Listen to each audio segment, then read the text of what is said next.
to you. Okay, now we have the slides on the screen. Perfect. Perfect. You can start. Okay, hello everyone.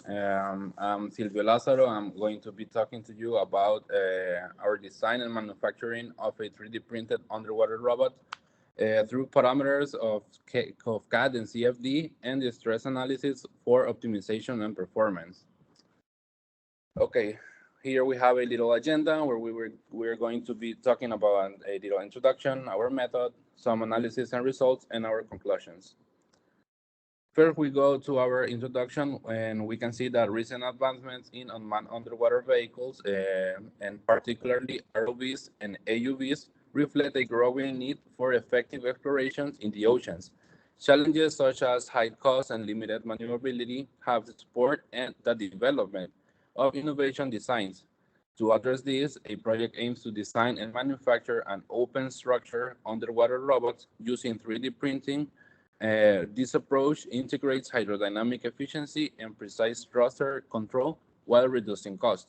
The project includes design, manufacturing, and test phases with a focus on enhancing underwater navigation. Here we can see the most important things that we need to perform. In this case, we need to obtain our CAD parameters.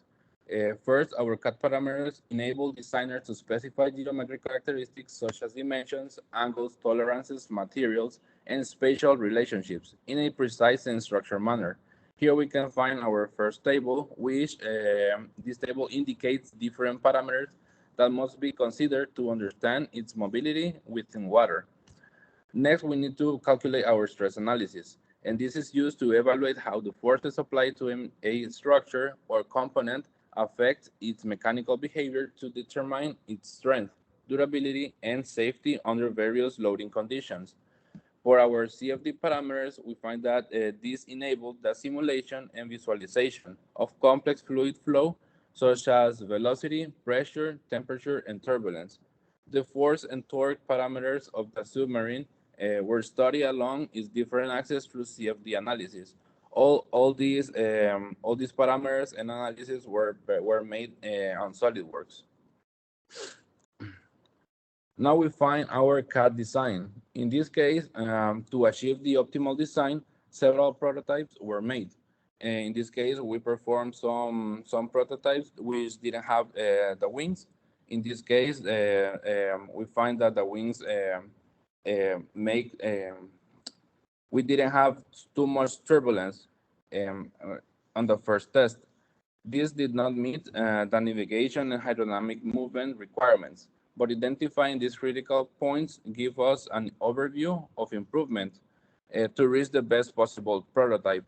For the last prototype, we add the wings and need to perform some changes to reduce some turbulence on its wings. Now we find our CAD parameters. On this table, the CAD parameters provides us with relevant information about the submarine, allowing us to determine if its movement and displacement in the water will be possible. The calculated buoyancy force is a fundamental result as it indicates how much force we need to submerge the submarine so that it reaches equilibrium.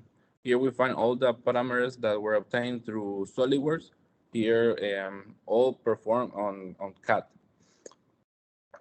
Now for our stress analysis, we find that we perform different stress. First, we perform one at 10 meters, where we find our deformation at 0.0024 millimeters. And the most deep analysis that we made was performed at 50 meters. Here we find that indicating that the integrity of the structure remains unaffected, with only a minimal deformation of 0.0072 millimeters. This is observed at the front of the wing. For our flow simulations, they were performed at CFD. The CFD flow analysis helps us determine how an object will behave when it is in contact with a fluid.